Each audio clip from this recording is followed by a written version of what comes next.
What's going on, everybody? Welcome to this Q&A and update for It's Me, Billy. I want to thank everybody for tuning in. If you're watching me live or if you're watching after the fact, whatever the case may be, thanks very much for tuning in. It's Sunday, May the 31st, 2020, 4:33 p.m.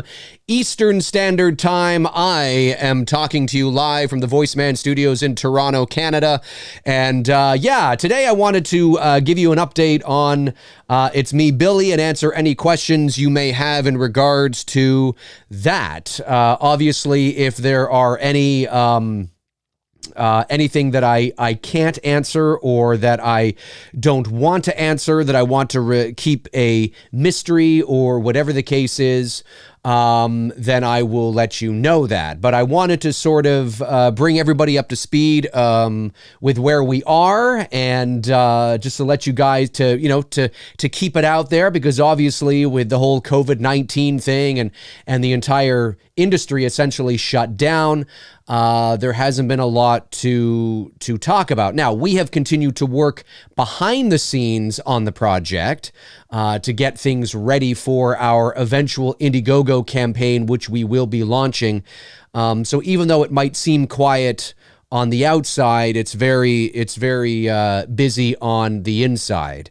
And I was just talking to Bruce this afternoon. We were exchanging a couple of emails, and I told him that I was going to go live, and whether or not he can tune in or not, I'm not entirely sure. But nonetheless, that's what I wanted to do, because I wanted to kind of bring you guys up to speed with where we are. So where are we when it comes to It's Me, Billy? Well, like I've mentioned before, the initial plan was to launch our Indiegogo campaign in April. Well, obviously, that did not happen.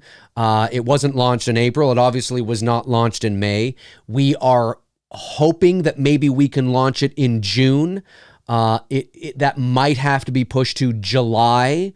We don't know yet. There's still some fine-tuning, some things that we have to do. We are going to have a little teaser attached to the Indiegogo campaign. Now, when I say teaser trailer, I don't mean that it's going to be, I mean, it would be the epitome of a teaser trailer. It is what teaser trailers used to be. So it's not like you're going to be seeing a lot, or there's going to be a lot given away. There might be a few clues in there in regards to what the narrative is, but if you've read the synopsis, you pretty much sort of know, you kind of have an idea of what that's going to be. But it's not going to be anything major, but we wanted to have a little something for the campaign for you guys to whet your appetite on. So we've yet to shoot that. Now, I know you might be thinking, you've yet to shoot it. Oh my God, isn't that going to take so much time? No, it's not going to take a lot of time because of sort of how simple the teaser is. We are in the process of trying to get everything together and the equipment together and do that. So that's going to come probably within the next couple of weeks or so in terms of shooting that finally, and that will be attached to the Indiegogo campaign. Now, when we talk about, if COVID-19 had not happened, our goal was to shoot this movie in November. If we were to raise the production budget, it's very important that everybody knows that this movie rides on whether or not we can raise the money for it. And as I've mentioned in the past, I've gotten a few questions, and they're good questions from viewers that have said, well, if you haven't raised the money for it yet, then why did you decide to cast the movie? Why do you have all these things ready to go and this kind of stuff? And when it comes to Indiegogo campaigns, there's a couple of ways that you can go about it. You can try to raise your money first and then start the process of casting or you can start casting, start hiring the preliminary crew, start getting things ready, and then look to raise your money. And we decided to do it this way because it lets you guys know that we're dead fucking serious about this, that this isn't something that we're fooling around with. This is a professional, independent production.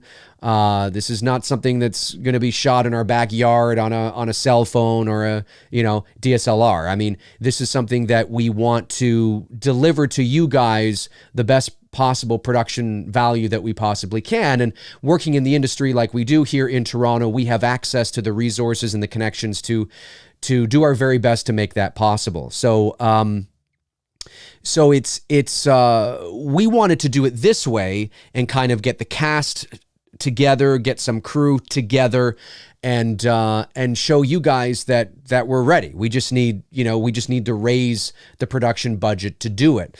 And so that's why we decided to do it that way, because sometimes for people who go to the campaign, they say, well, my God, they have their cast, they have a bit of their crew, they got this, they got that, they got this, they got that. They're dead serious about this.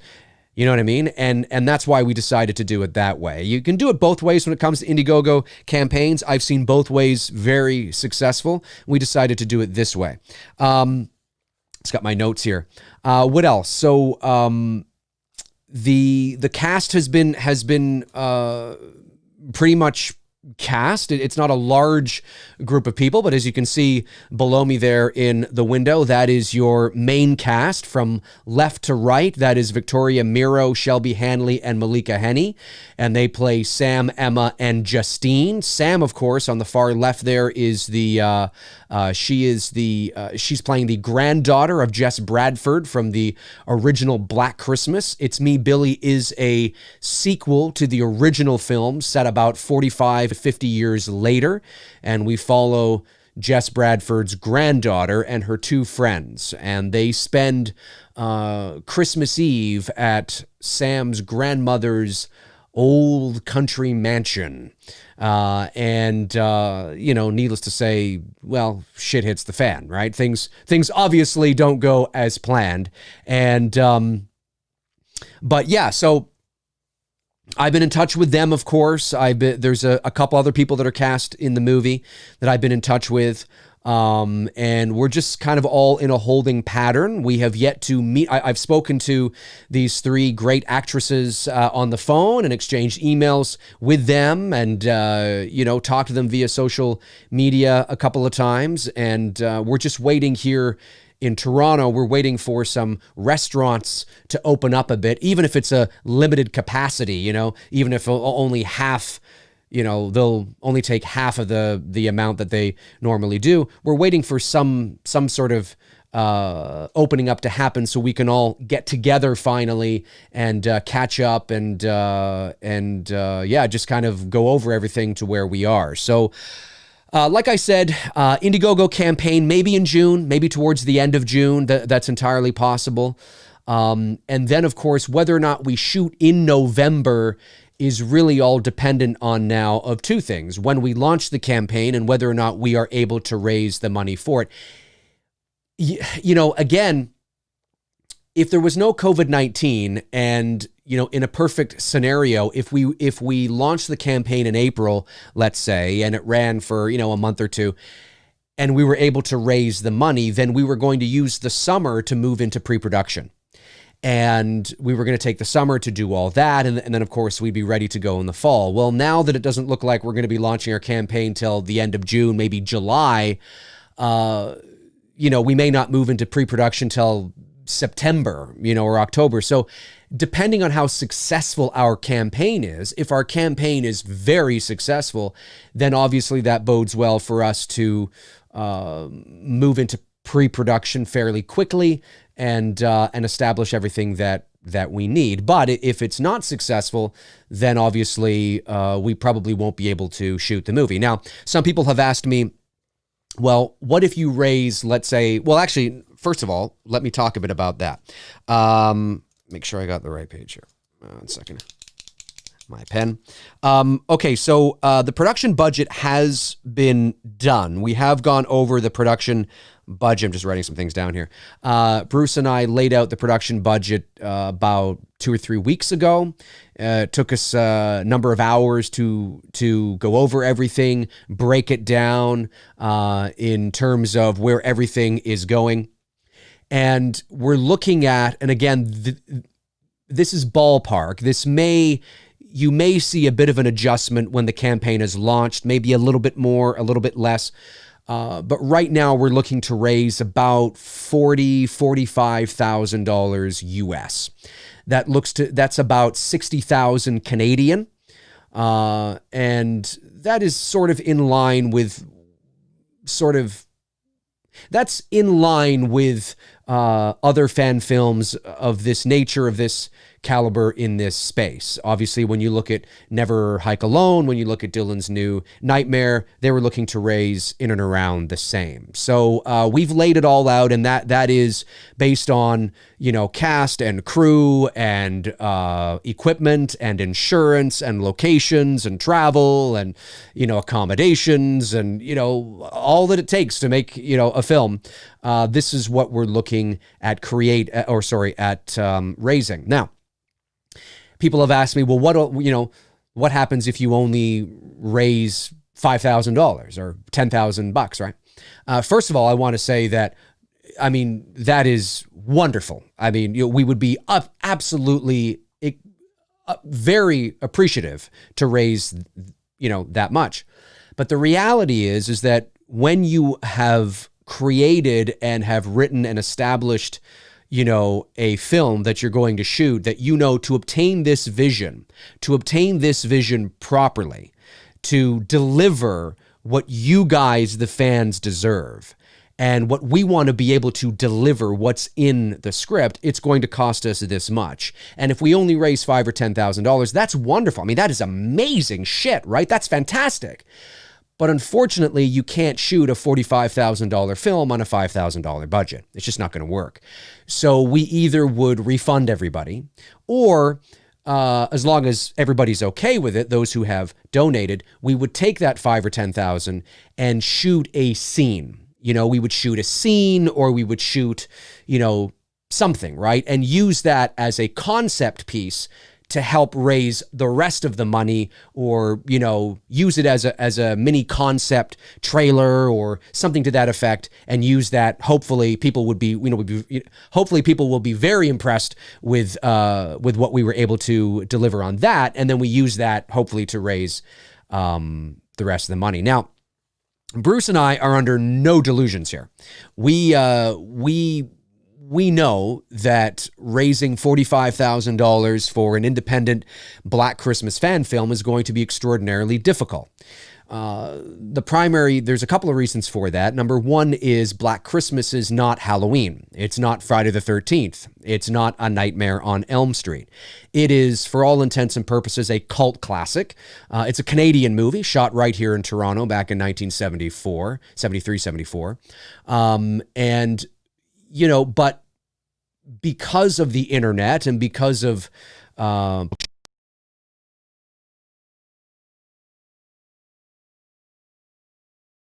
it's not even as well known as Halloween 3, but it's certainly become more well-known over the years because of the internet. But we're under no delusions. I mean, this is not something that a lot of people are clamoring at. The official release of the remake by Blumhouse this past December didn't do us any favors. Now, you could look at that as two ways. You could look at that, well, it didn't do you any favors because it wasn't a movie that a lot of people liked. Or you could look at the other side of the coin and say maybe it did us a whirlwind of favors because it wasn't a movie that a lot of people liked, right? I mean, there's two sides to that coin, but certainly it's not a property. I mean, there has never been a Black Christmas sequel. Both films were remakes. The 2006 and the 2019 film were remakes and reboots. So Black Christmas has never had a sequel. There's never been a real franchise to it. It's never embedded itself into the pop culture. So we know that we're behind the eight ball on that. Which is why, we're counting on you guys to spread the word. We're definitely going to send out an official press release once, probably a day or two before or maybe the day before the Indiegogo campaign launches or a couple days prior. We will send out an official press release to the online outlets like Bloody Disgusting and Movie Web and iHorror and all that. And if they want to run it, they can. If not, that's okay too. They're obviously not obligated to do so, but it might be of interest to them. So I mean, we're very excited about it, but we have to be realistic about this, right? We can't do this without you guys. And raising between 40 and 45,000 US is not easy to do. It's not easy to do. Now, when the Indiegogo campaign launches, there definitely will be a, like any Indiegogo campaign, there will be different tiers that you can partake in. Obviously, there will be tiers that will be most affordable to everybody, or affordable to most everybody, I should say. And then, of course, there are the much higher tiers, which become more expensive as you go along. But that's pretty standard when it comes to, Indiegogo campaigns of this nature. We've worked very hard on the campaign to try and offer some perks and some things that we think you guys will like and that you guys will want to be a part of, and help to make this a reality. Because not only am I really excited about it, not only is Bruce really excited about it, but the three actresses below there are very excited about it. And these actresses are brilliant. When we were we did auditions, and the auditions were done online, and these ladies, there were a lot of wonderful auditions. We received a lot of wonderful auditions. We received between the 5 roles, okay, we had 5 roles that we were sending out, and we received across all the roles, we received about 400 submissions. And obviously we cannot, audition everybody as much as we would like to. So we had to narrow it down based on a number of factors. These were the ladies that we felt were the strongest, and they were just tremendous. And they have solid experience,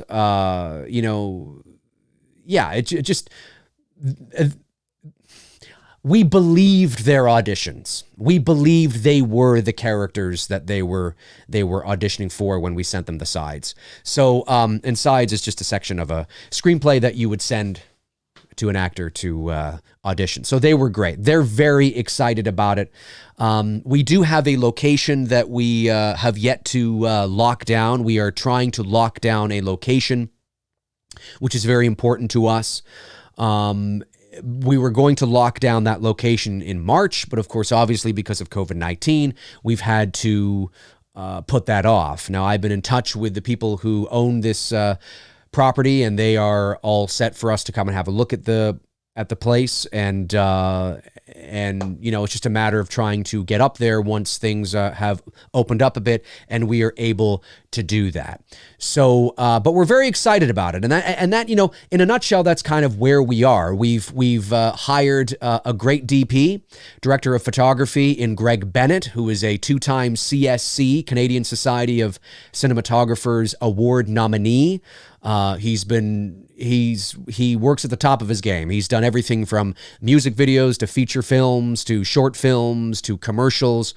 Bruce met Greg about, I want to say 12 or 13 years ago. Bruce, I don't know if that's correct if you're watching, but it was somewhere around there. Mid to late 2000s. They worked on a couple lifestyle shows together where Greg was the DP. And I think Bruce, you might have been a production assistant on that. I can't remember now. I stand to be corrected. But that's where they met. And Greg, and he's fantastic. And when we had a meeting with him a couple of months ago and we asked him if he wanted to come on board and shoot It's Me, Billy, he was totally down for it. He was like, yeah, let's do it. He's like, this sounds like a lot of fun. I definitely want to do it. And hiring the right director of photography for us was crucial, because we wanted somebody who, Bruce and I, we talked about whether or not we were going to shoot this ourselves. And we thought, well, we could shoot it ourselves. But I said, Bruce, because we've written it, we're producing it, we're going to direct it together.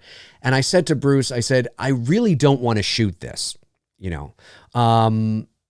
I really want to focus my attention on, the actors with you and really crafting the visual. So I don't want to have to worry about, 50,000 things. I want to work with a director of photography, an experienced DP who we can work with and develop a relationship with to help bring this to life. That's what I really want, because I really want to have my focus and attention on the actors. And Bruce agreed as well. He was like, yeah, no, totally. So we landed on Greg Bennett, and Greg is just waiting in the wings like everybody for this whole thing to sort of die down, and so we can get to work. But I'm very excited about our DP. Like I said, 2-time CSC award nominee, and he even won what was the name of the movie?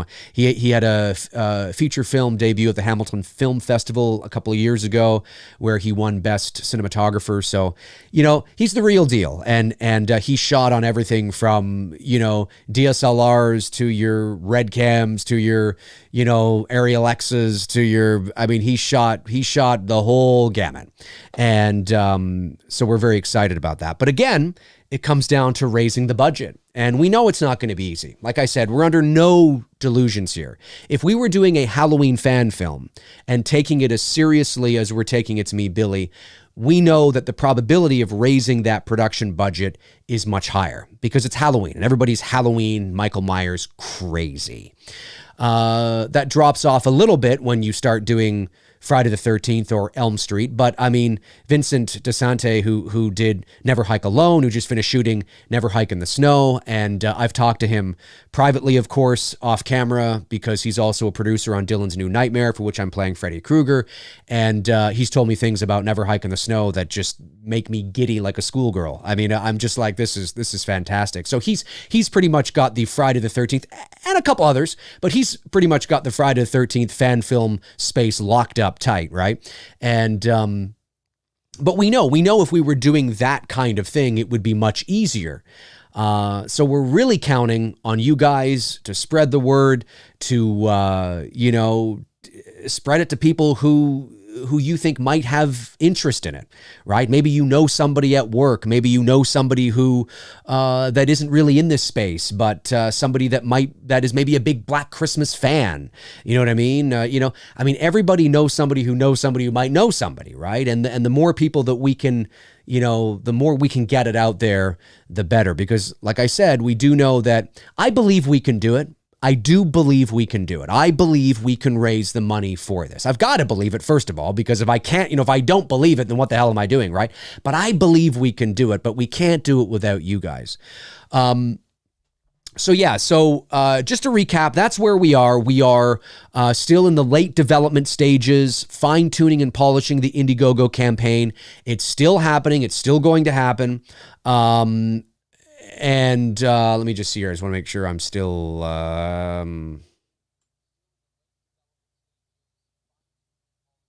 yeah, okay. I guess we're okay there. Make sure we're still broadcasting there. You never know with YouTube. Yeah, we're going to be shooting a little tiny teaser to go along with the Indiegogo campaign very shortly. And then when we launch that campaign, we see where things lie. We see how it does and what the reception is like. Hopefully, when we send out the official press release, it'll get picked up by some of the online sources that will run it, because that obviously always helps. The more that you share it and talk about it to your friends and family and in your circles and on your Facebook pages and Twitter pages and Instagram pages and, whatever it is, obviously the better. We're also going to do a couple of It's Me Billy-a-thons, as we like to call them, where it'll be something like this, but I'll have Bruce on the show as well. And maybe I'll get the 3 ladies there if they're interested. I'm sure they wouldn't mind, although I've yet to talk to them about it. Maybe they're watching this right now. I don't know. But maybe at some point over the summer we can get them on this channel and this show as well, and do a Q&A with them, and but we would be looking to just take nothing but super chats, right? And everything raised from that would go to the campaign, and we'd do like an all-day event. I'd be broadcasting live from, 9 a.m. to maybe not 9 p.m., but maybe a 5-hour show or a 6-hour show. We see how much we can raise, and everything raised, obviously, I take note of what's raised and put it towards the campaign. And we're thinking about doing that as well. There's a number of other avenues that we're looking into to help, the probability of us raising the budget, but we're counting on you guys. I mean, it's because it's we're not going to be able to do this without you, and we want to bring a film that not just Black Christmas fans can be proud of, but also to continue to develop the fan film space. And what I mean by that is, fan films have been around for a very long time. They have. Most fan films are, when it comes to production value and quality, and I say this not to be insensitive, I say it as a reality of the situation. Most fan films, and it's to no fault of their own, but most, not all, most fan films are, when it comes to production value and acting and, all that kind of jazz, not very good. I mean, they're clearly amateur home movies, right? But that space is changing, and it began to change in the Star Trek, Star Wars space a number of years ago. I mean, there's some pretty high caliber Star Trek, Star Wars fan films out there that you're like, it's pretty legit. And then, of course, there was that Star Trek fan film, about however many years ago now, that raised like $1 million on Kickstarter, I think. And Paramount was like, whoa, no. Which, of course, caused the whole upheaval and all that kind of stuff. And then there was the Darth Vader fan film from a couple of years ago that, that Lucasfilm, I think, blocked, but then they unblocked it or whatever it was. I mean, studios can still do whatever they want. I mean, we don't own their IP. We don't own the intellectual property and the characters that we are doing these fan films about.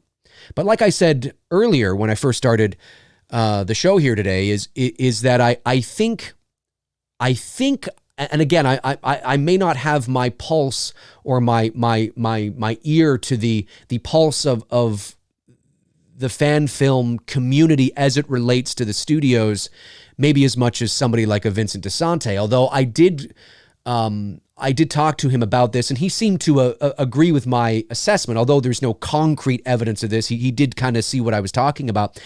Like I said, I think more and more studios are beginning to see the value in them. As long as they're not raising a certain amount of money, they generally have to be short films. They can't be feature films. You can't raise $5 million. You can't sell them to a streaming service, or, you can't commercialize them, right? You can't go, hey, Netflix, you want this? Or, you can't do that. You can't make any money off of them whatsoever. But I think that the studios are beginning to see the value in them, especially when it comes to like a Halloween or a Friday the 13th or an Elm Street or a Black Christmas, Scream, Chucky, Saw, whatever you want to call it. because they keep their beloved properties in the pop culture consciousness. They keep them relevant. They keep them out there when the official shit isn't doing anything. And, in some ways, when you have, legit independent filmmakers who work in the industry, who have access to certain things,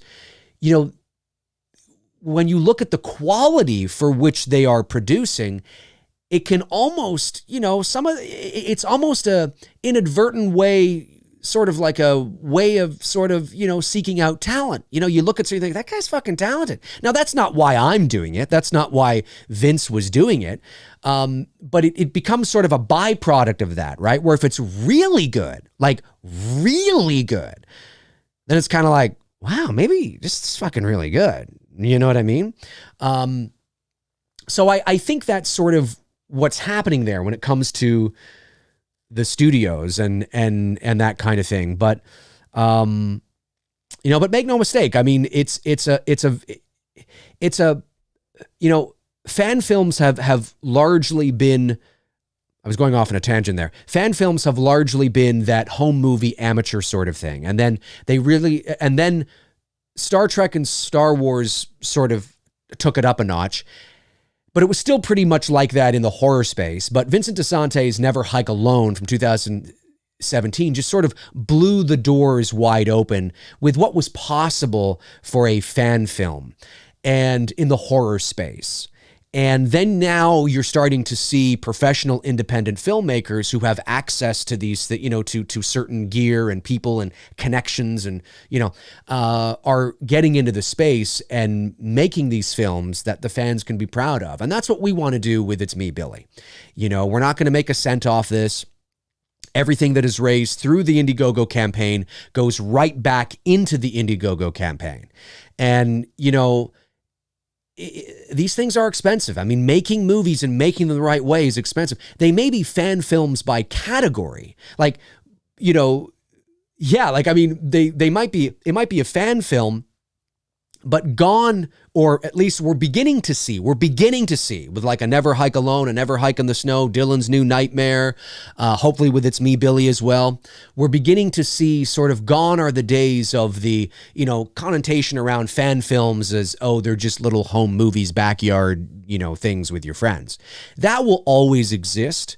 And I think that's wonderful because I think that is really where the heart is, the passion and the desire to get out there and just shoot something. I think that is fucking amazing. That is really the heart of it, right? Because there will always be more of those types of fan films than there ever will be a Never Hike in the Snow, or a Dylan's New Nightmare, right? That's where sort of the heart is. But every now and then coming along and seeing seeing what's possible, it's very inspiring. And it makes you realize that fan films are sort of almost becoming a genre in and of themselves. I mean, when you watch Never Hike Alone and when you watch Never Hike in the Snow when it comes out, you're not watching you're watching a movie. That's what you're watching. You're watching a legit movie. And that's because of the money that was put into it, the connections that Vince has, right? He works in the film industry in LA, so he's able to tap into his resources and make a movie. It's a fan film, but it's a movie, and it's great to see that. It's great to see fan films moving in that direction. And as long as you don't monetize anything and you don't make any profit off of it, I think the studios they're going to think it's okay, because it keeps their shit in the pop culture, out of sight, out of mind, right? And all these fan films are keeping them out there, which is really, really good. So anyway, not to keep rambling on here, but that's about where we are. It's a slow process right now. I wish I could say that we were further along, but naturally, of course, that would come when we launch the Indiegogo campaign. But I'm chomping at the bit to get started just as much as the next person here. I am eager. I am excited to get going on it. And we're just continuing to move forward, like I said, with the things that I've talked about here. And so Indiegogo campaign is coming. A teaser trailer will be attached to it. And yeah, the budget for the campaign, like I said, ballpark roughly between 40 and 45,000 US, which is about 60,000 Canadian. And there will be perks and everything there for everybody. So let me go over to the chat room now and see what you guys are talking about and answer some of your questions. If you have any questions in regards to It's Me, Billy, please let me know. I would love to answer anything you might have. Intel Wild sends in a couple of super chats and says, Dave, here's my first $10 for It's Me, Billy. Oh, much more to come for me. I would totally support you and Bruce for this project. Well, thank you so much. Really appreciate that very much. Thank you, Intel Wild. Intel Wild follows up with, Dave, I think Bruce is going to be shocked at how much the McRae community comes out and shows big support for It's Me, Bill. It's Me, Bill. You know what? I hope you're right, man. I hope you're right. You know, anything anybody sends in is greatly appreciated. You know, like I said, there will be tiers that most everybody can afford, like there is for any Indiegogo campaign, you know, like your $5 tier, your $10 tier, you know, that kind of stuff. And then, of course, there is the higher tiers. And you know, with that, of course, you obviously get more. There's more to the perk the higher you go up. That's how the Indiegogo campaigns, you know, that's how they operate, right? Naturally. But if Bruce and I, if we really do raise, you know, the budget we need, it will be probably one of the most humbling experiences of my life. If we actually do raise it. And that's not me saying that I don't think we're going to. It's just me being a realist, right? I know that this is an uphill battle. Not because I don't believe you guys are going to do it. Not because I don't believe you guys are going to want to help out, right? But because, you know, it's $45,000. And that's a lot of money, right? But it's a lot of money, but it's not a lot of money when you think about it in terms of the world of, you know, filmmaking, obviously. But it's still a lot of money. But if we're able to do it, I'll be so humbled and so thankful that you guys believe in us enough to be able to say, dude, take this, go fucking deliver. Like, let's see this shit, man. Like that, I'll get goosebumps seeing that, you know, the funds go up, and I'll probably be speechless for the first time on this channel, you know, because it really is, it's so humbling and so mind-blowing. So I hope you're right. And I have no doubt that there are people that are ready to go and want to, you know, support. But like I said, with Black Christmas, it's not one of the more popular, you know, IPs when it comes to horror, right? And it didn't do very well. Well, obviously, there's a number of reasons why the remake didn't do very well, but it's not a Freddy, it's not a Jason, it's not a Halloween. So I know that this is an uphill climb. So we'll see what happens. We'll see what happens. I mean, you know, once the Indiegogo campaign launches, you're gonna be hearing me talk about it a lot, and probably to the point where you'll be nauseated by the time I'm done talking about it. But I'm telling you, it's yeah. I mean, I'll be blown away. I'll be blown away, and I mean, naturally, yeah. I'm getting tongue tied right now because I'm thinking, wow, if we actually raise it, I'll be turning to everybody saying, guys, we're doing it. Let's do it. And everybody's excited. Like, everybody believes in it. You know, Victoria and Shelby and Malika, they're going to, you know, share it as well with their friends and their family and people they know in the industry as well. And, you know, we're going to do what we can. We're going to do what we can to help bring this thing to life. But if we do it, if we really do it, that is a huge testament to you guys, because this is Black Christmas fan film, and a Black Christmas fan film raising $45,000 is just, I mean, that's just going to be wow. Like I said, I'll probably be speechless for a week, and but we'll see what happens, right? We will see what happens. The fingers are crossed. Jacqueline McEwen says, Dave, can you give any hints as to what type of perks you will have on the Indiegogo?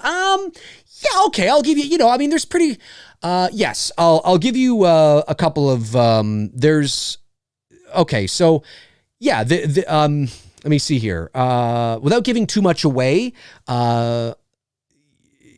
there will be t-shirts available. There will be hoodies available. There will be beanies available with, It's Me, Billy on it. There'll be, a chance to get the movie on Blu-ray as well will be available.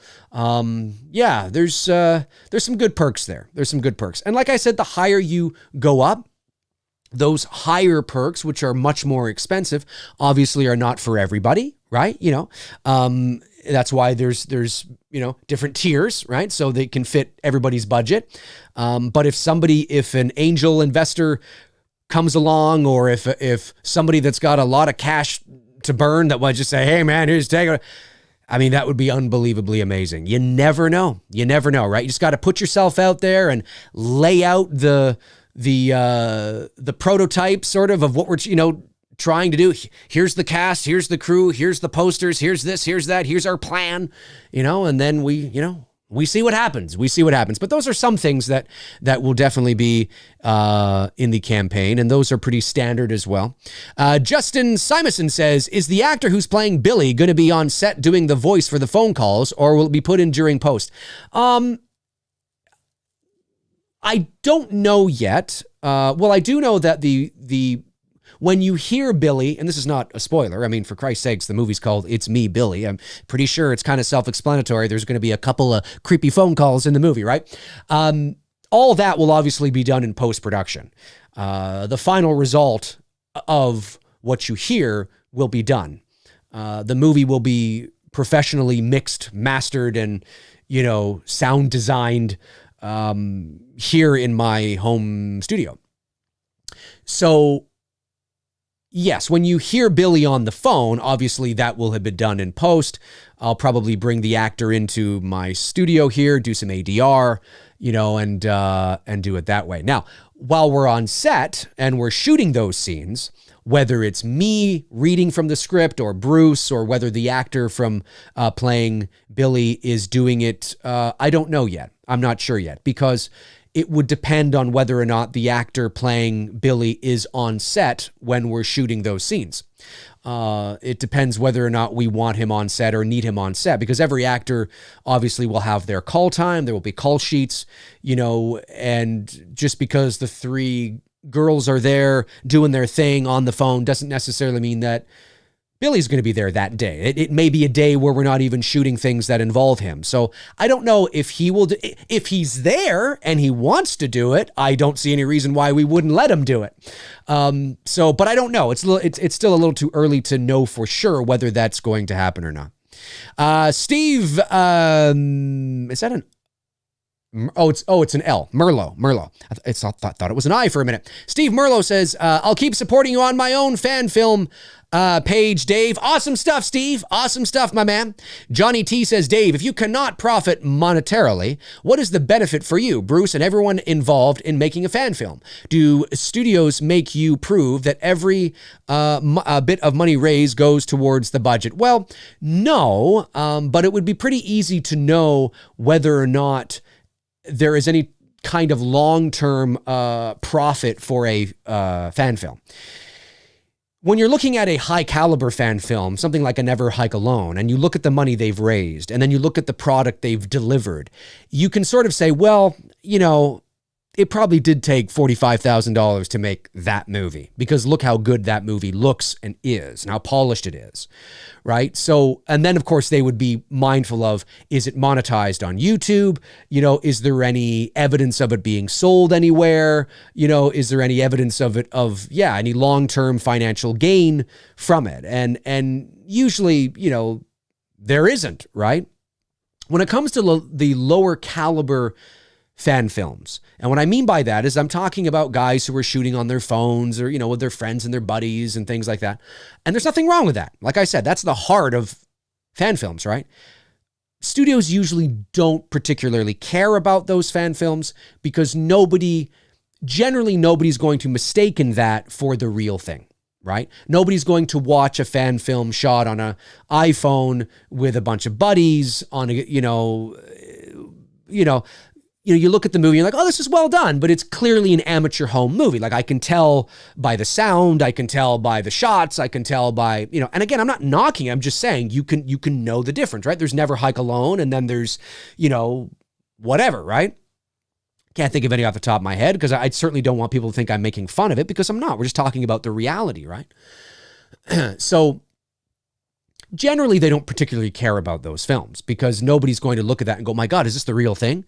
But looking at something like, Never Hike Alone, Dylan's New Nightmare, once you start producing that level of production value, obviously your chances go up of somebody going, whoa, hang on a second here, because there could be an opportunity where somebody goes, is this fucking real? Because of how well it been produced, right? And what they shot it on, and it looks like a movie. It's a real film. So, but Vince told me that he hasn't had any issues with Paramount or Victor Miller or anybody, which actually he has a really good relationship with them. So that's good. But every studio is different. So yeah, there's no, hang on, your comment here was, what's the benefit? Well, there is no financial benefit. Bruce and I cannot make, we can't make long-term profit off of this, right? Can't do that. But what's great about fan films at the end of the day, and it's not why we do it, like there's a line in Rocky Balboa from 2006 when little, what's her face there? Rocky's having second thoughts, right? And she turns to Rocky, and she's having sort of a, pep talk with him, right? And she says, you got to do this, you got to do that, fighter's going to fight, right? It's built into you.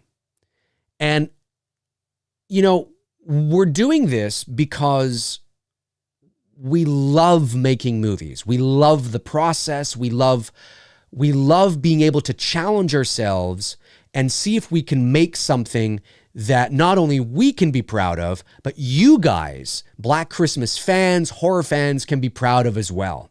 And look at this and go, now this is the Black Christmas movie that I wanted, or that we wanted, or, this is what I wanted to kind of, you know what I mean? And hopefully it inspires others as well. It inspires others. Marie, that was right. That was her name. Little Marie. Hey, Marie. It's built into you. Fighter's going to fight. Filmmaker's going to film. That's what it's all about. We're making this movie because we want to produce, because, okay, look, we're Canadian. We're from Toronto. Black Christmas is a Canadian horror movie filmed in Toronto. Who better to bring a, high production value Black Christmas fan film to light better than us? Two filmmakers working in the industry in Toronto to bring it to light. Like there's a nice poetry there, right? It's very romantic in some ways. And we're putting everything we've got into this. But no, we're not reaping any financial benefit from it. We're not going to be paid $30,000 or $5,000 or $2,000 to go and shoot this film, but we want to be able to produce something, challenge ourselves, make something that we can be proud of, that we can also use in our filmmaking portfolio. Because you can certainly use these things for your portfolio. You can use fan films for your reel. Do you know what I'm saying? So you can say, hey, look at what I've produced. Look at what I have directed. Look what I brought to life. And even though you weren't paid for it, or you didn't reap any long-term financial benefits because you can't, because it's a fan film and the IP is owned by somebody else, certainly you can use it as a portfolio piece. And you can use it to say, hey, look at this, right? And then people that come along that want to hire you for something original that you can reap financial benefits on, or when I want to create something that's an original piece, and I got a long list of original shit that I want to do. When I want to create something original, I can use something like the Black Christmas fan film to say, hey, look at this. You know what I mean? Like, wow, it's, well, holy shit, right? Geez, yeah. That's really good. So a lot of independent filmmakers will use fan films as portfolio pieces to help, and hopefully, if they're really good, help to establish themselves as somebody to be taken seriously. Now, again, there's different levels, right? You know, I mean, if you're 18 years old or you're 25 and you're not a filmmaker, you don't work in the industry, you don't know anybody in the industry, but you're just really passionate, you know, chances are you'll be making movies on your cell phones, you know, with your friends in your backyard. And there's nothing wrong with that. There's nothing wrong with that.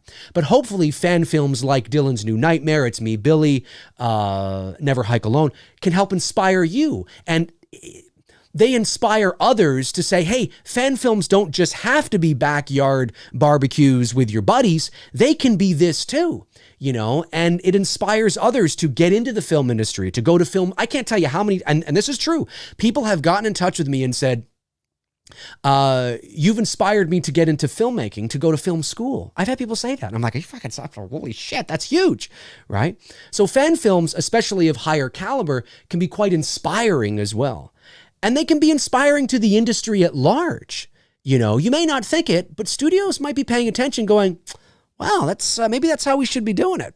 You know, they may never admit that openly, but certainly there's a number of factors that go just beyond monetary that really can help help filmmakers all over when it comes to fan films like this. Because sometimes the fans do it right. You know what I'm saying?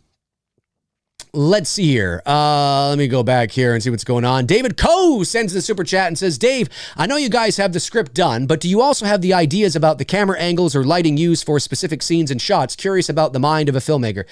Well, what you're talking about there is you're talking about a shot list. And when you write a screenplay, and again, there's different, you know, it's not an exact science, obviously, but you don't have to do a shot list. But because of the, you know, if you're trying to take it seriously and you're making a professional independent production, I highly advise that you do a shot list. And a shot list is essentially you go through the script and you can do a shot list in, you know, Microsoft Excel. You can do it as another version of the script as well with notes. But you go through the script and every single scene, you figure out how you want to shoot it. You know, do you want this to be a close-up? Do you want it to be a long shot? How many, what angle are you shooting this conversation? Okay, we have a restaurant scene. Okay, we have a restaurant scene. All right, well, we know that. But in the script, you know, in the shot list, which then gets translated sort of into the shooting script, like sometimes the director and the DP will have a different script than what the actors do. The actors generally don't have a script that has the camera angles and notes and that kind of stuff, but the director and the DP will, because they obviously have to have that.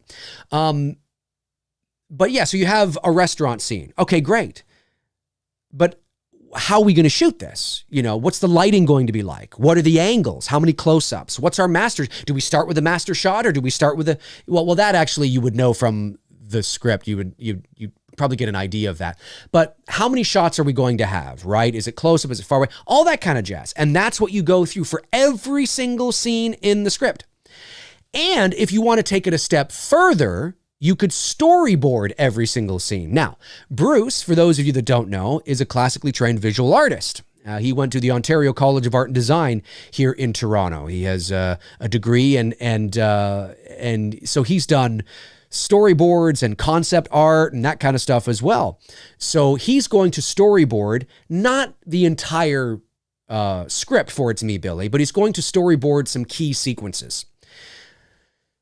But if you're doing a high visual effects, like a very high octane visual effects heavy movie, like, I don't know, Star Wars or something, you would storyboard a lot of shit. We're not doing that, but we're definitely doing a shot list. So yeah, so a shot list is what you do. You go through the script, you figure out by every single scene how we're going to shoot it.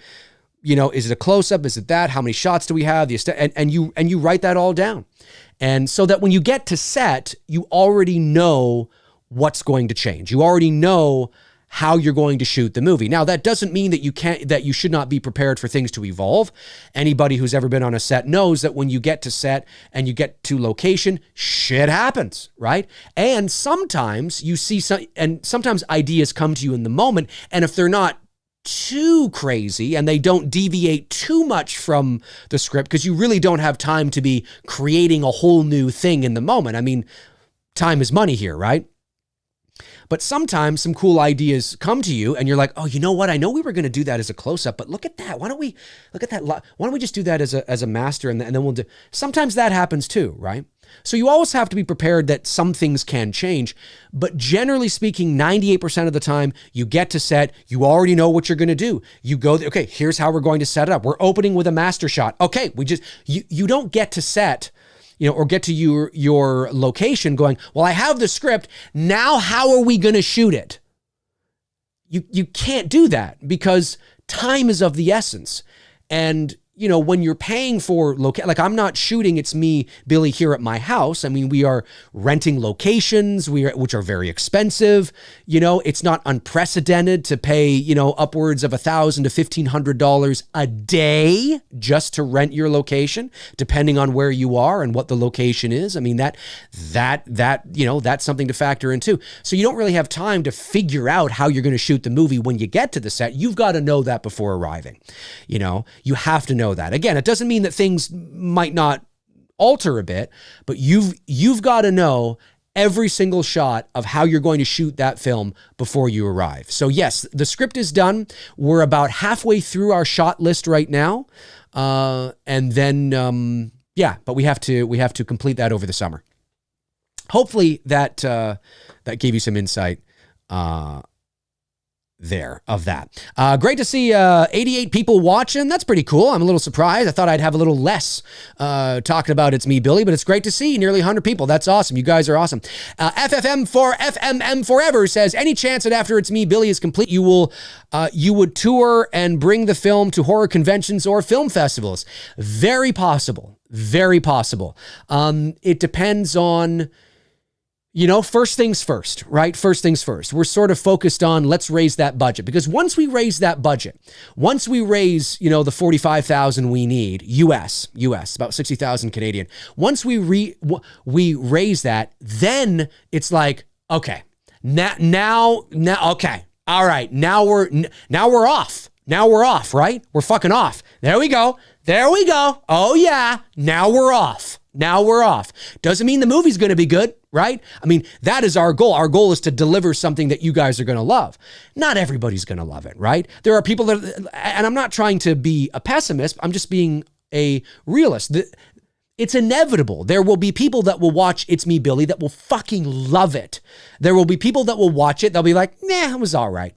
And there will be people that will watch it, they'll be like, no, fucking sucks. That's the internet. Do you know what I'm saying? I mean, believe it or not, there are people that have watched Never Hike Alone and that will watch Never Hike in the Snow and go, yeah, it's okay. It's just the reality, right? But our goal is to hopefully have more people to go, that was great, than not, right? That's the goal of every filmmaker. So yeah, first things first. Let's raise the money, but depending on what happens and if the film is well received. Somebody asked me once, how do you know if the film is a success if you can't make any money off of it? Well, in the world of fan films and in the online space, we judge a movie's success by its viral, its viral potential, right? Or no, it's viral, its potential, but whether or not the movie achieves a certain level of viral status. So, is it well received? Number one. Number two is, what are the views? I mean, Never Hike Alone has over 1 million views right now, right? And so we judge it that way. And yes, if it's successful and if it does play the festival circuit, although we have to be careful too, because depending on the festival, there are a lot of festivals that require you to play that they don't want your movie to already be playing on YouTube. So if your movie has been released on YouTube, it will not be accepted into a festival. A lot of festivals are like that because they want their festival to be, exclusive to your film, or it's having its world premiere at this festival, right? It cannot have been shown online. So it all depends. I mean, if we want to play the festival circuit, that would inevitably delay the release online. So you have to keep that in mind as well. So, if we play the festival circuit all through 2021, you may not see the movie till 2022. I mean, that's possible. But it depends. I mean, we might look at it and go, you know what? This is really good. Let's just fucking drop it. Let's drop it. Let's fucking drop it. Because in the end, more people will always see it online than at the festivals. And, it's not like it can be picked up from a festival for distribution, which is one of the reasons you play the festival circuit when you have an original piece, whether it's short or narrative, is that you're hoping for distribution, because the studios, production companies often, frequent these festivals looking for movies that they think will make them money, that they think they can make money off of, and distribute them, whether that's in the theater, whether that's on streaming, Amazon, Hulu, Netflix, whatever the case is, short film, feature film, usually feature, but that's one very important reason to play the festival circuit. When it's a fan film, it's always cool to play the festival circuit. Absolutely beneficial. I would never take it away. I would love to play it, but it wouldn't be because it's going to go somewhere, right? In terms of making any money off of it. So it all depends. It all depends. We will see. But first things first, we got to raise that cash. Great questions, guys. Let's see. Another question from Intel Wild says, Dave, will backers be listed in the credits or shown in some way? Maybe a higher tier thing or something? Yes, backers will be listed in the end credits. Yes, they will. Yes, that is usually, and this Indiegogo campaign is no different. That is usually the lowest tier, right? So like your first tier is, you donate this, you get your name in the end credits kind of thing. That's, and then the higher you go up, you also have access to that tier as well, right? So yes, backers will have their name in the end credits. Super chat comes in from TMB. Thanks very much, buddy. Says, Dave, would you recommend It's Me, Billy as a standalone to someone who is not familiar with Black Christmas original? Still looking forward to seeing this. That's a good question. I think so. Yes. Because the movie takes place 45 years later, roughly between 45 and 50 years later. That's when It's Me, Billy takes place.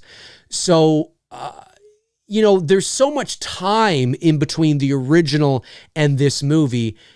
It's very much like Halloween 1978 and Halloween 2018, in the sense that you could watch Halloween 2018 on its own, having never seen the 1978 film, and what's going on. Like, you're brought up to speed. You get it.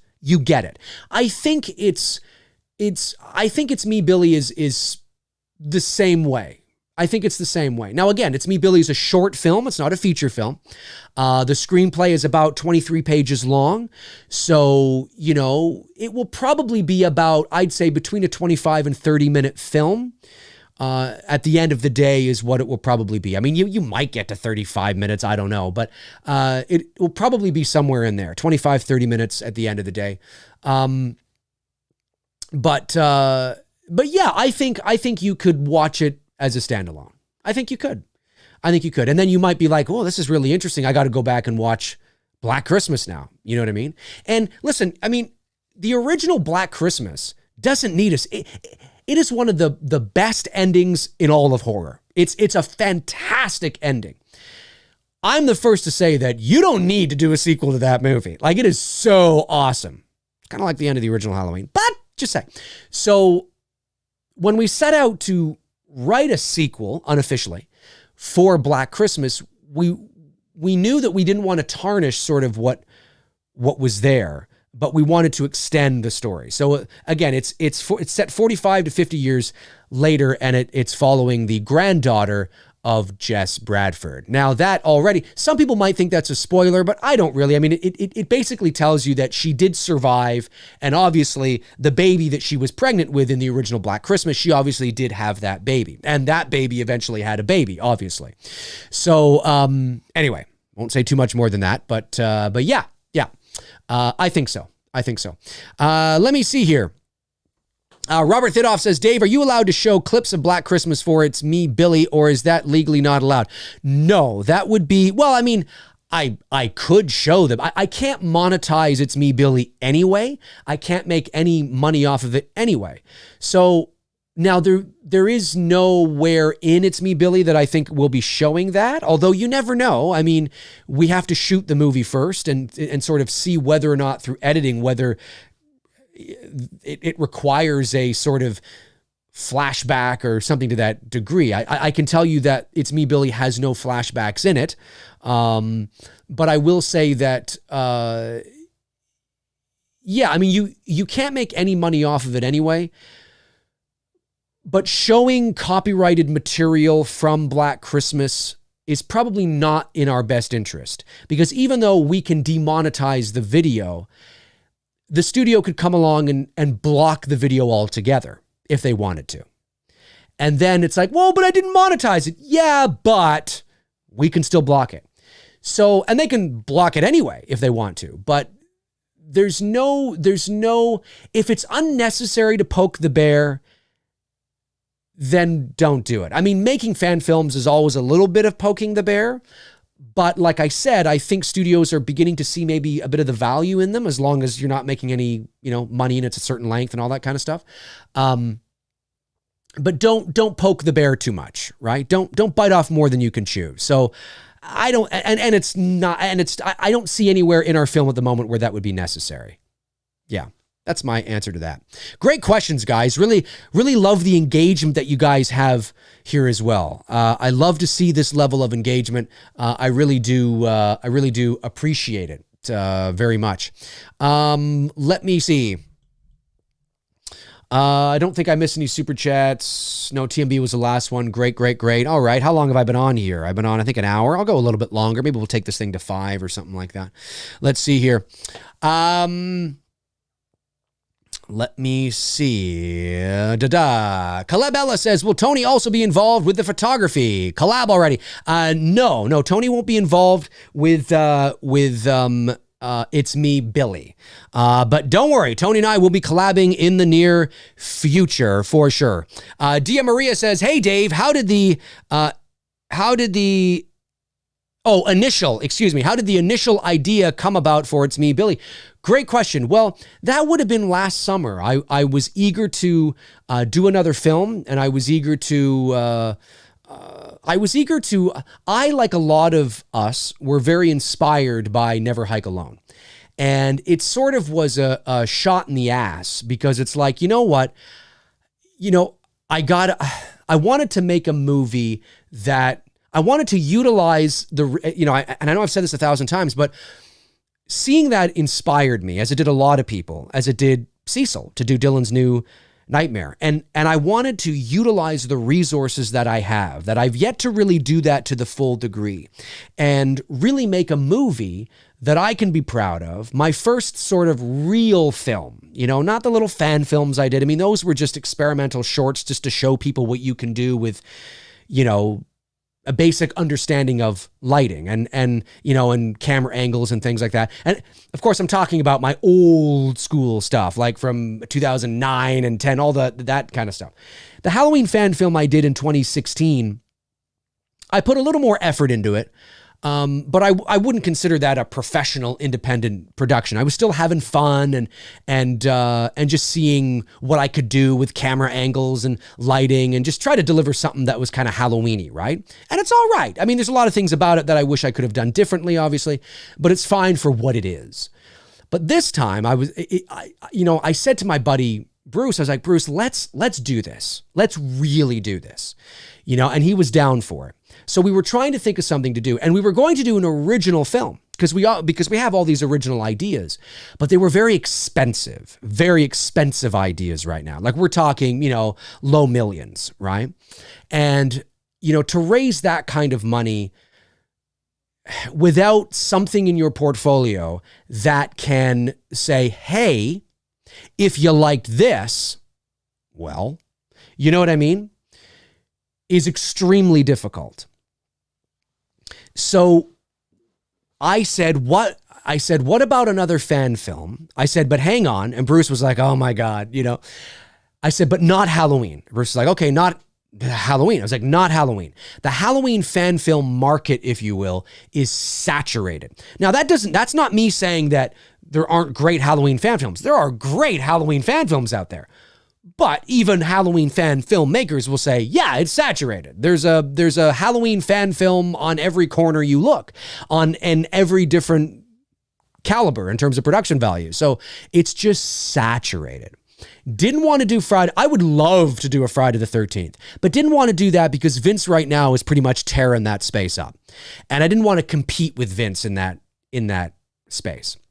Even though it would be friendly, right? You know, friendly competition. I didn't want to do that because Vince is just fucking like tearing new fucking shit with that. It's unbelievable what he's doing. I would love to do a Freddy one, but I was like, well, Cecil's already got this locked down. And now, mind you, this was before I knew Cecil was doing a Freddy fan film, but this was about a month before Cecil approached me to play Freddy Krueger.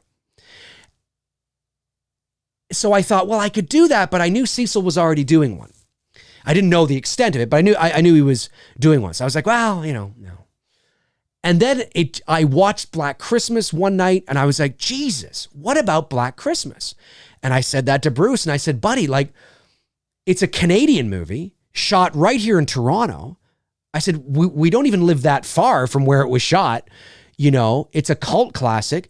There's virtually no Black Christmas fan films online whatsoever. I think there's maybe a 30-second clip of one, and there's one like home movie amateur one somebody shot on a camcorder or something. You know, it's clearly home movie, but there's virtually, for all intents and purposes, no Black Christmas, nothing in terms of fan films. So I saw a void. You know, I saw sort of an opening and I said, why don't we do this?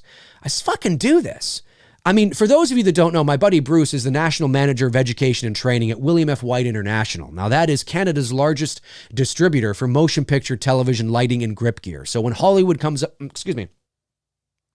when Hollywood comes up to Canada, I mean, there are competitors here in Canada, but very often they will use Whites they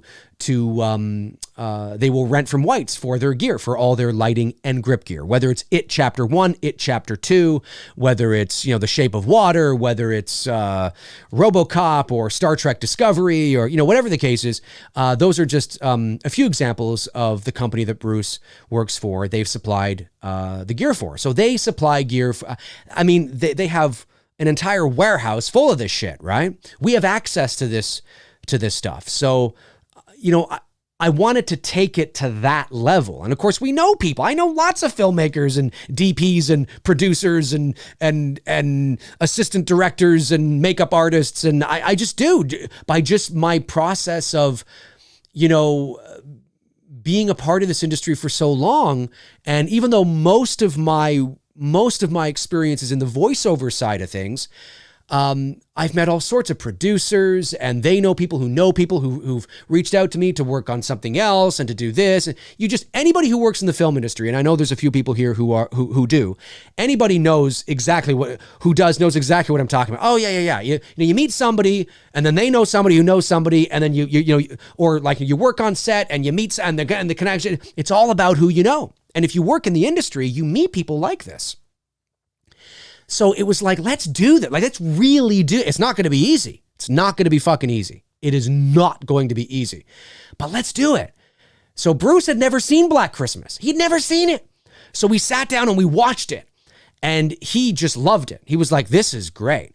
And he agreed with me. He's like, that ending though, do we really want to? That's kind of like, do we really want to? And I was like, I know. But what if? Let's just have some fun and say, what if? What happened? What happened? The ambiguity and the I don't know is part of why it works and why there should never be one. But just for shits and giggles, what happened? Well, we wrote something. We wrote a what if. And that's kind of how it came to be. And it's just sort of gone on from there. And we're really excited about this. I can't tell you how much, if we can raise that money, I have a really good feeling that you guys will be very proud of it, And again, maybe obviously I'm a bit biased, right? That's like James Cameron talking about, Terminator. But I'm very passionate about this. And Bruce is too. So at the very least, you've got two guys who are going to bring the best of their abilities to this, hire the best people, and try to deliver something that we all can be proud of and say, now that's a Black, okay, yeah. So if you were disappointed with Universal's film a couple of months ago, you may want to think about getting in on this, because Billy is back. Billy is back. And I'm not trying to throw shade at Blumhouse's Black Christmas. I mean, obviously there is an audience for it, but for me and for Black Christmas diehard fans, that wasn't Black Christmas. But there's an audience for everybody, for everything. Let's see here. Let me see what's going on here. Mother Mayhem is here, and she says, damn, I guess that means I'm out of the running in the makeup artist department. You never know. We'll put you on standby. You never know, Mother Mayhem. You never know. Let me see here. Intel Wild sends a super chat and says, Dave, we're going to smash through 40K easily. I love your enthusiasm, my man. I love your enthusiasm. And again, the thing is too, the great thing about Indiegogo campaigns is that there's such a thing called stretch goals. And what stretch goals are, we will have one for our campaign as well. And what a stretch goal is that it basically it shows here's the amount we need to make this movie, right? So 45,000. Okay, this is what we need to make this movie. Okay. But if we make that much, if we're able to raise that much, I should say, we don't necessarily want people to stop contributing, right? Especially if there's a week or two left in the campaign. We want people to still contribute if they can, right? Because the more we make, the more that opens doors to potentially other things we're able to do with that production as well, right? So maybe, let's say we don't raise 45,000, let's say we raise 65,000 US. Well, that's an extra 20 grand that can go towards, maybe a couple of extra days of shooting. So maybe we were like, well, you know what? We only had enough here to shoot for 5 days at this location, but damn, now we have some extra money. We can take our time a bit more, and now we have an extra 2 days we can shoot here, right? Any filmmaker will tell you that having that leeway is huge. And if you come in under budget, well, that's great. Then you can use it towards, the perks. You can do, use it towards deeper post-production. You can use it trust me, it will never go unused because there's so much that you can use that towards. It may go towards maybe even some more casting. Maybe there's a role that we wanted to cast, but we couldn't because we didn't. My God, you know what? Well, you know that thing, we want that person, and we can do that now. We can cast that person now, right? Or that character, or that role.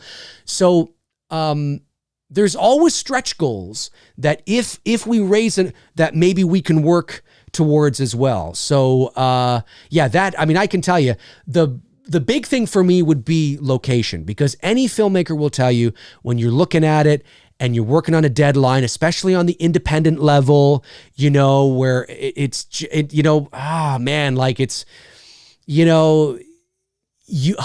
to know that you have an extra day or two because you were able to raise that bit of extra. Oh, it puts everybody at ease, especially when you're working on the independent. You're like, I can breathe a little bit, So say there's a day where there was a lot of issues and problems. No worries. We got that extra day on the back end that we can, it's like, whoo, you know what I'm saying? But if you have a shitty day where things are just going wrong, or maybe the power goes out, or there's something going on and you're not able to shoot, you were hoping to shoot 5 pages that day, but you can only shoot 2 or something to that degree, right? And you don't have any extra days, you're like, oh, damn, that was stressful. And so, yeah, totally. So I love your enthusiasm. But I am cautiously optimistic. You know what I mean? I gotta be optimistic, but it's going to be tough. But I believe in you guys. I believe in you guys, and hopefully you guys believe in us, right? And then we believe in each other, and we can make this thing a reality. Darren Sand says, initially, Dave thought about getting Sandler involved and doing It's Me, Billy Madison. Yeah, that's right. That's right. I mean, initially, that was going to be it, Darren. That was going to be it. But I thought, yeah, that's 45,000, 4.5 million. I a little bit more. Not a big deal. Maybe even more than that. What the hell is Sandler demanding these days now? I don't know. Not sure. Hey, Thunderknock Studios was here. Awesome. Says, gotta run. It was nice hearing you discuss It's Me, Billy, Dave. I wish you all the best with the campaign. Can't wait to get my beanie. Awesome stuff, my man. Awesome stuff. JP DeStefano there, folks, from Thunderknock Studios. If you haven't checked out his Halloween fan film, Halloween Night, just YouTube Halloween Night and check it out because it's some pretty awesome stuff. Thanks, buddy. Really appreciate it, man. Take care. Have a great rest of your weekend. Billy Van says, Dave on Sunday. Dave on Sunday? Wow. Damn, YouTube didn't notify me. Anyway, did you mention the release date for the Indiegogo campaign? No. What I did say was we are still fine-tuning it, working towards it. It is possible that it may be launched towards the end of June. That's possible. If not the end of June or sometime in June. I mean, we are really hoping we can get this thing fired on all cylinders in July. That is it's just crazy right now because I mean, of all the things, all the stuff that's going on in terms of the industry. So we will see. Dia Maria says, we believe. Sound like a religious preacher now. Believe. You gotta believe, man. Gotta believe. Thomas Buckingham says, hey, Dave, how you holding up, man? Pretty good.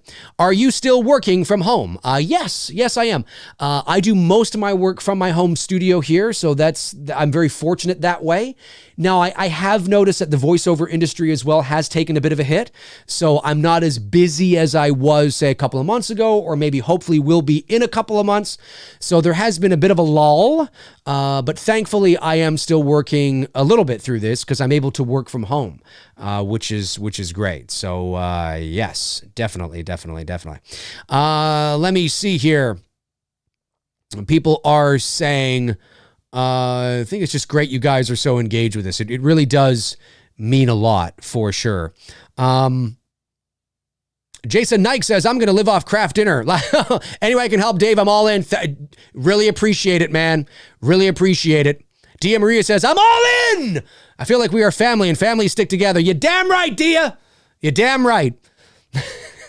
Now, seriously though, I mean, you guys are, I mean, it's inspiring and it's encouraging to see the passion and excitement from you guys as well. Like that's really exciting. Really exciting. I really appreciate it. Michael Stapp says, that was a good one though, Darren Sands. Yes, it was. Definitely it was. Thunderknock Studio says, thanks for the shout out, Dave. Later, guys. No problem, my man. Take care. Tony Movie Chappie D9 Neil Blomkamp, #1 fan, says, hey, Dave, who's your favorite voice actors? I don't know if I have a favorite voice actor. I mean, growing up, I admired Don LaFontaine, who I was able to exchange a few emails with before he died in 2008. He was an inspiration of mine in the world of movie trailers. And I went to the Hollywood Forever Cemetery when I was in LA and saw his gravestone there, which was really cool. But I don't know if I have any favorite voice actors. And I don't mean that to sound like I don't need to or something. I don't know. I've never really been attracted to voice actors from that level. Like, oh, I love that. I've just been sort of, I don't know.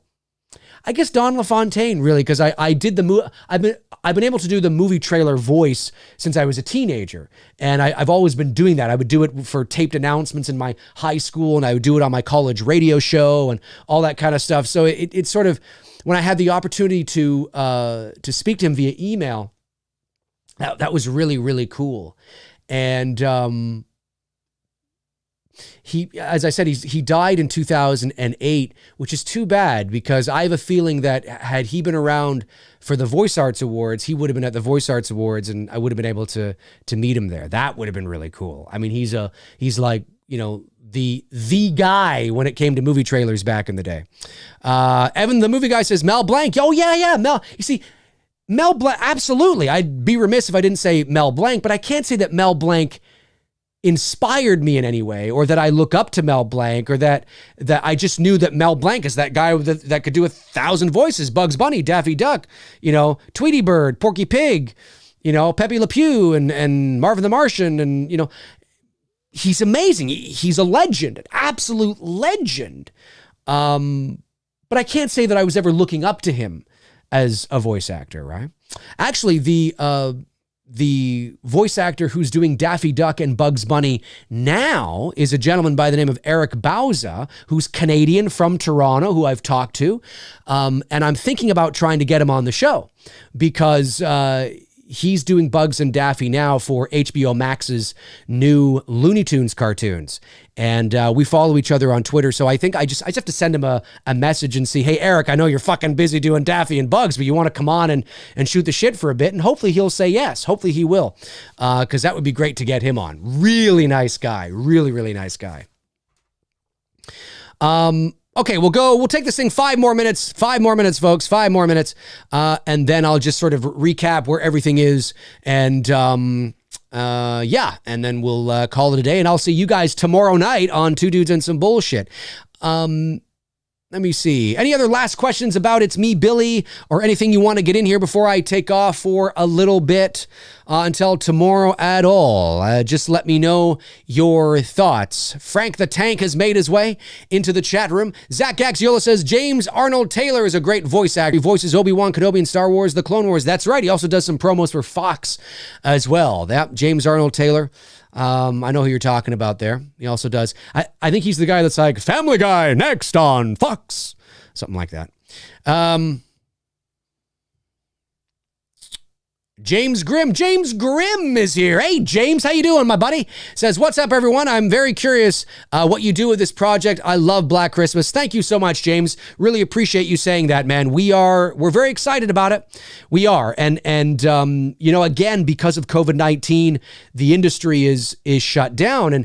And because Bruce and I are we're shooting this as professionally as possible, trying to utilize what we have.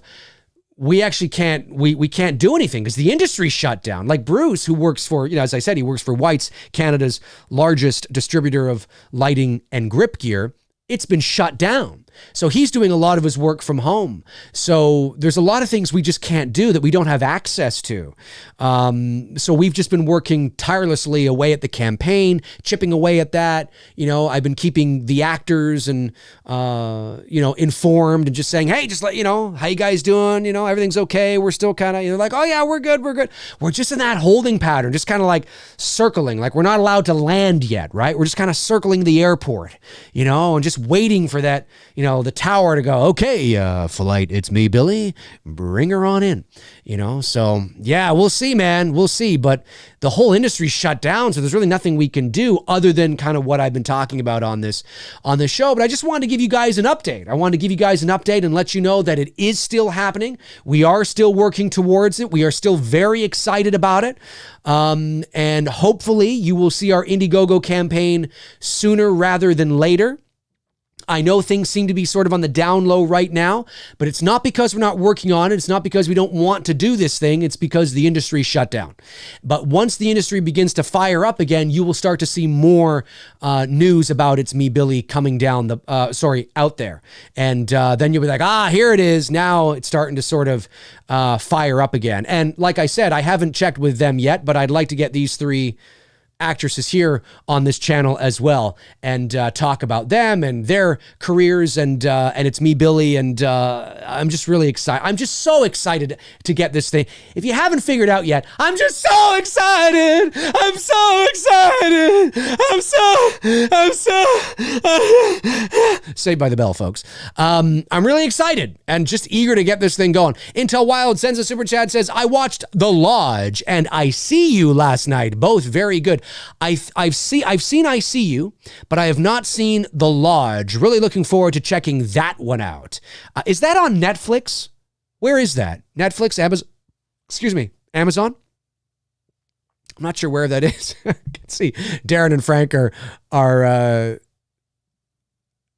Taking jabs at each other, I think. I love it. Love those guys. Vegas Courier says a fan film that ends up being better than the newest one. I don't know. We'll see. Right? I'm not holding my breath. We're just gonna do, if we can raise the money, right? It all comes down to the budget. If we can raise the money, I promise you, with absolute 100% transparency, we will do everything we can to deliver a Black Christmas fan film you guys can be damn proud of.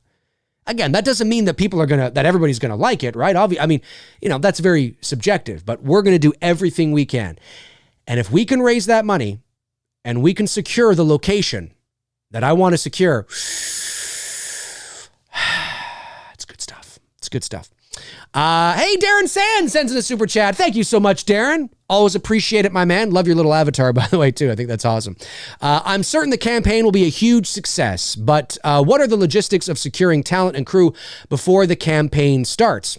Great question. Well, we've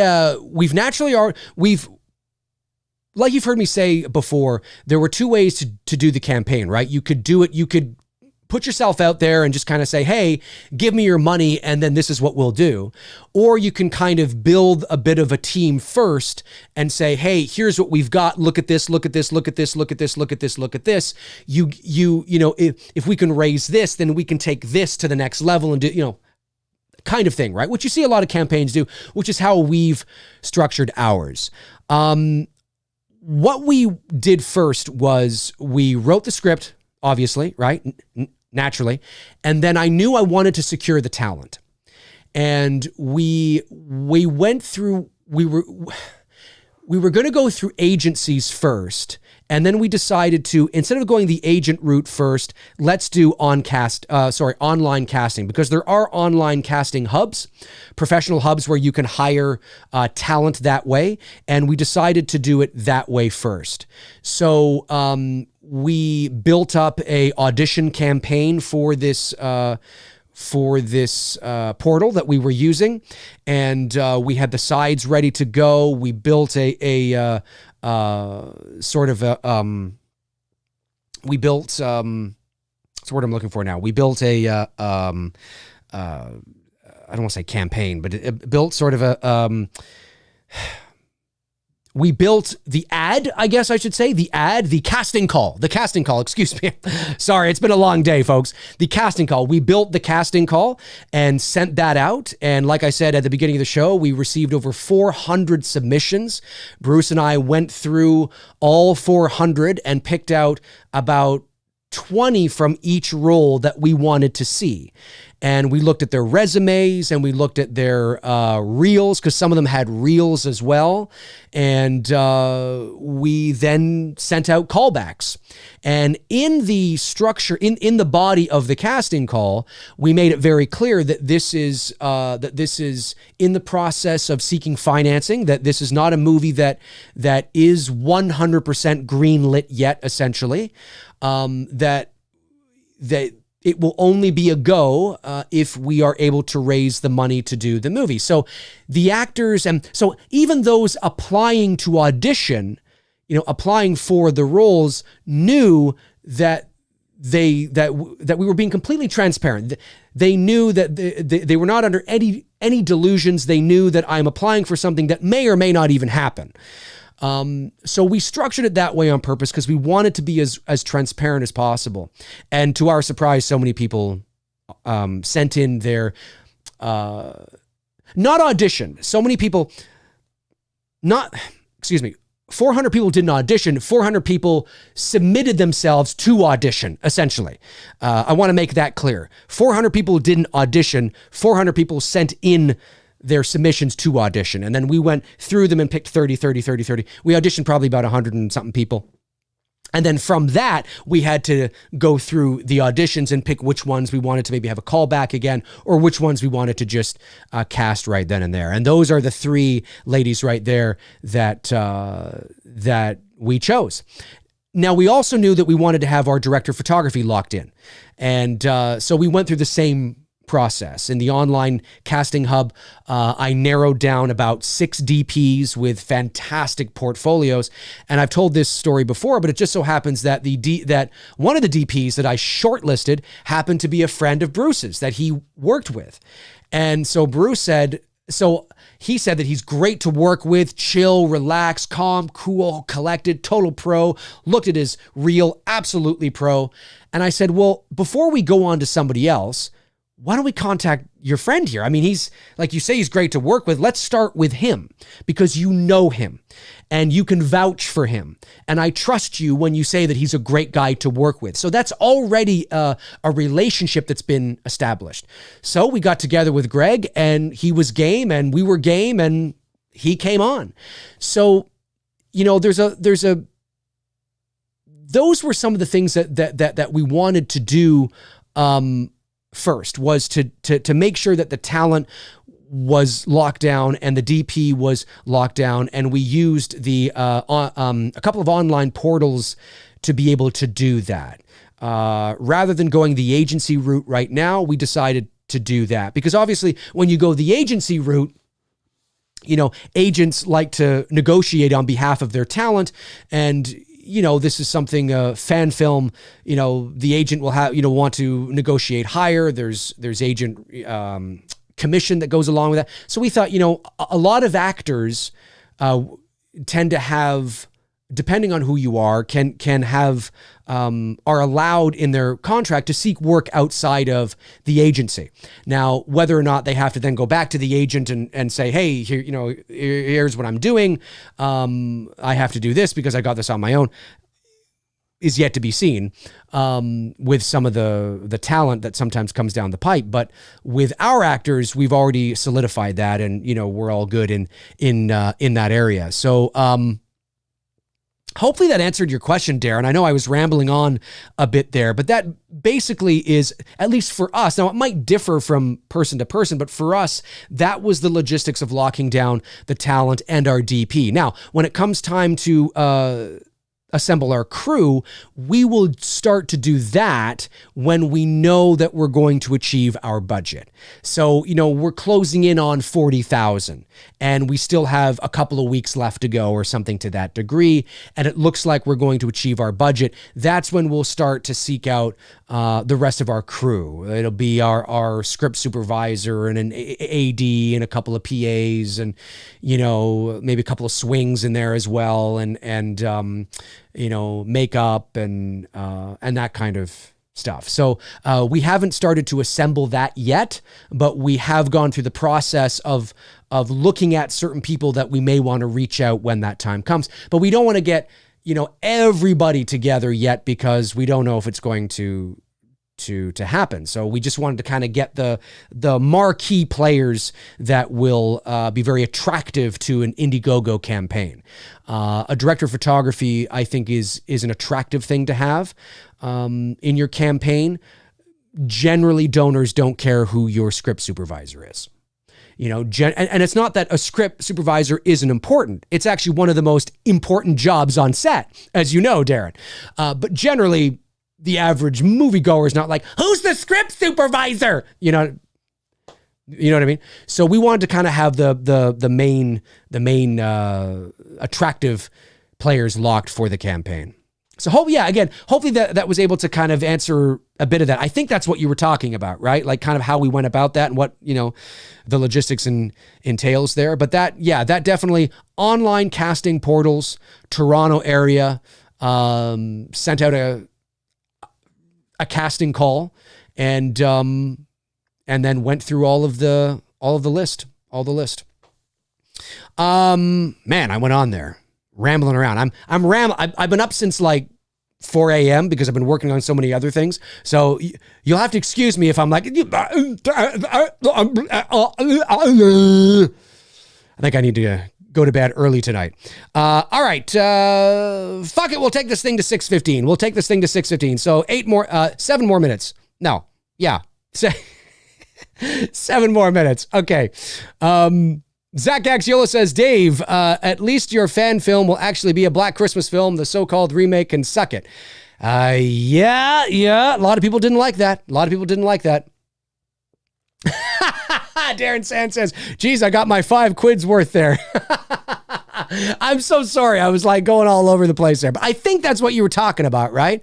I think that's what we should have a conversation sometime off camera, Darren, you and I, for sure. Let's see. Movie Chat and More says, Dave, will you ever do a top 5 Nicolas Cage video? Probably not. Probably not. I'm not, maybe, but it's not on the list. I don't think it's on the list.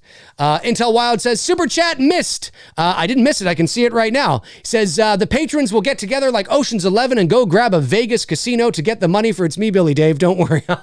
Well, now hang on a second now. I don't want you guys to be arrested here. You're arrested.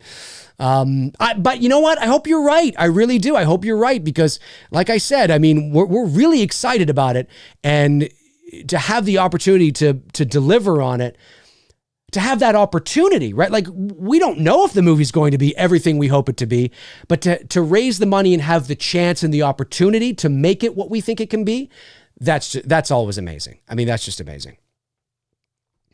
Let me see here. Hey, the horror show came right in. The horror show, my main man, Cecil Laird. How you doing, buddy? Says, anything over your goal goes toward DNN, right? Well,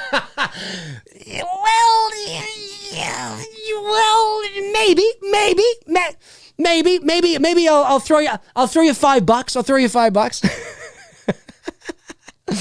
Mother Mayhem says you can only get arrested if you get caught. That's very true, Mother Mayhem. That's very true. Oh, that's very true. Can you imagine? Take up a casino and the budget for It's Me, Billy is $5.8 million. How the fuck? Yeah, there's a way to draw no attention to yourself right there. Indiegogo would be like, what the fuck happened here? Wanted 40,000, raised 5 million. Yeah, that's not suspicious. Let me see here. Southpaw82 says, Dave, I'm a huge fan, but I disagree with you. Halloween Resurrection is the best film in the entire franchise, in my opinion. Well, there you go. That's your opinion, man. I think it's a piece of shit, but I can never take that away from you. I can never take it away from you. So by all means, watch it until your heart's content. Enjoy it, love it, embrace it, and just love it. Just love it. Don't let me take it away from you. Enjoy it all you can.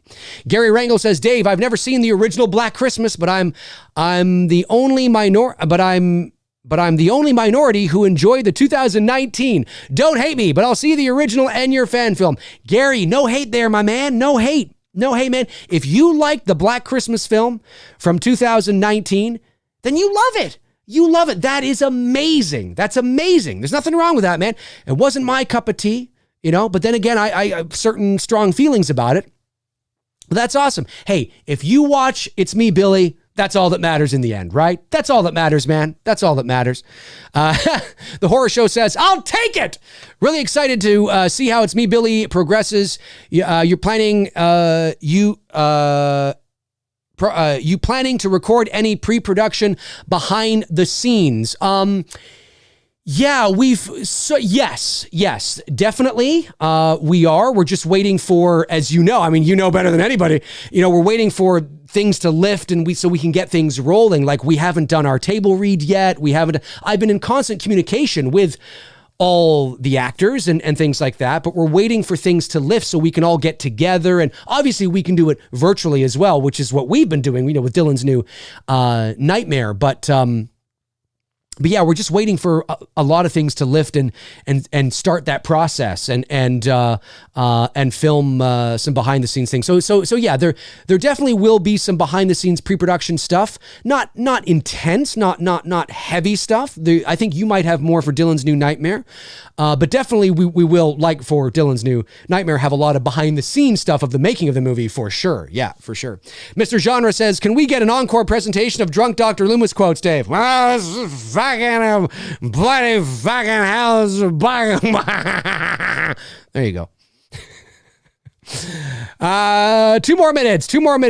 Chastity Smith says, Dave, is there anything in It's Me, Billy you really excited to do besides filming it? Well, I think it's sort of par for the course. I think just work besides filming it. Well, that's working with the actors too. I love the post-production process. I love seeing movies come together in the post-production process.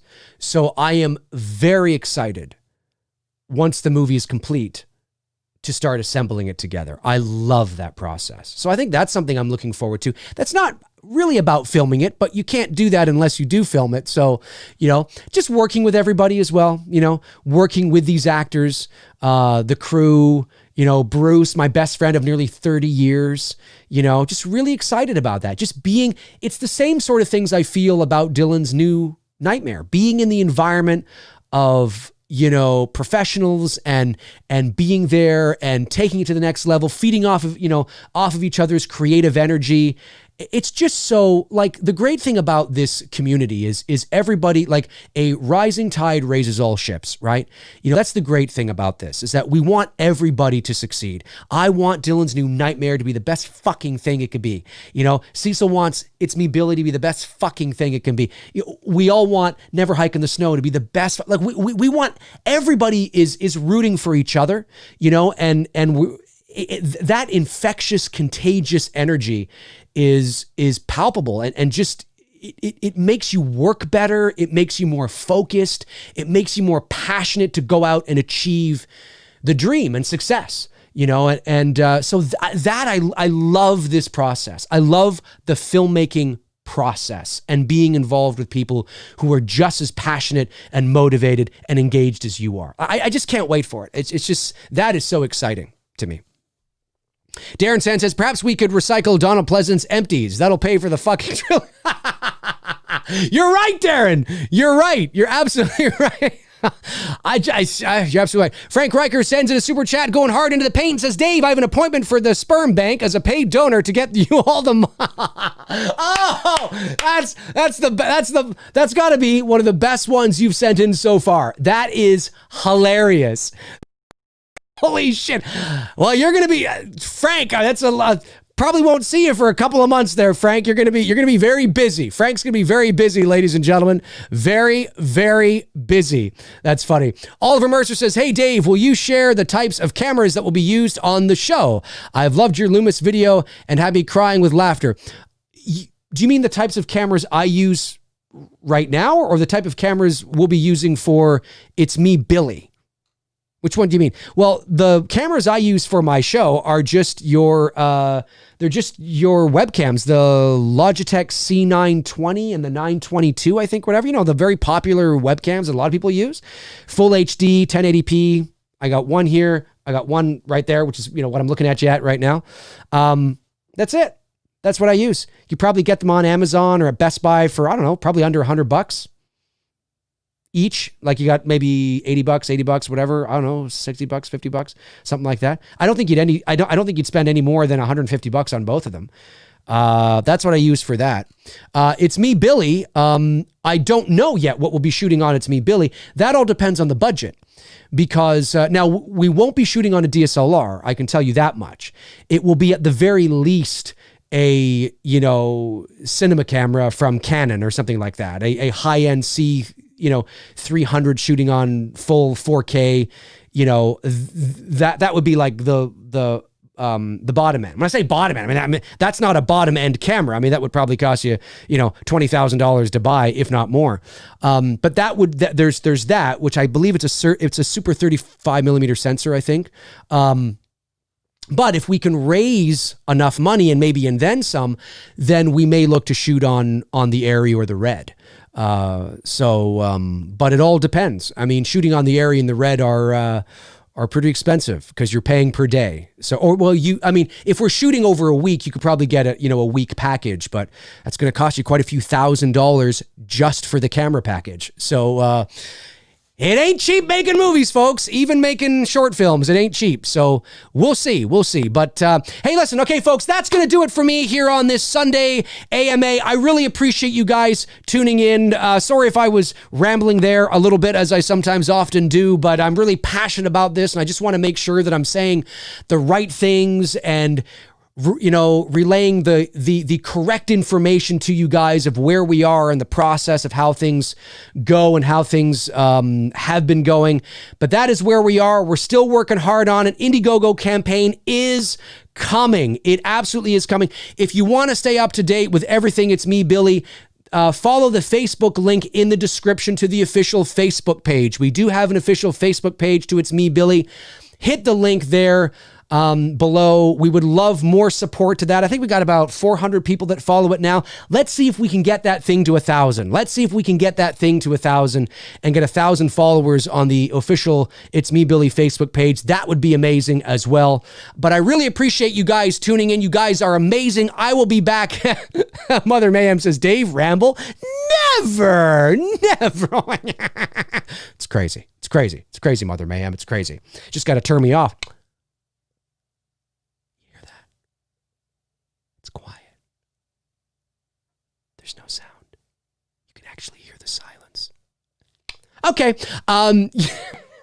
Tomorrow night, episode 70, what is it, 2, 3, something like that, of Two Dudes and Some Bullshit. Tony, Michael, and I tomorrow night are watching Evil Dead 2, 7 o'clock p.m. tomorrow. Don't, make sure you don't miss that. So, yeah, that'll do it for me. And in the meantime, in between time, guys, I'll be back. I will be back tomorrow. Thanks for tuning in. Love you guys. You guys are amazing. And don't forget to follow the official Facebook page where It's Me, Billy, down below in the description. Alrighty. Ta-ta. Take care. Stop the stream now. Cheers.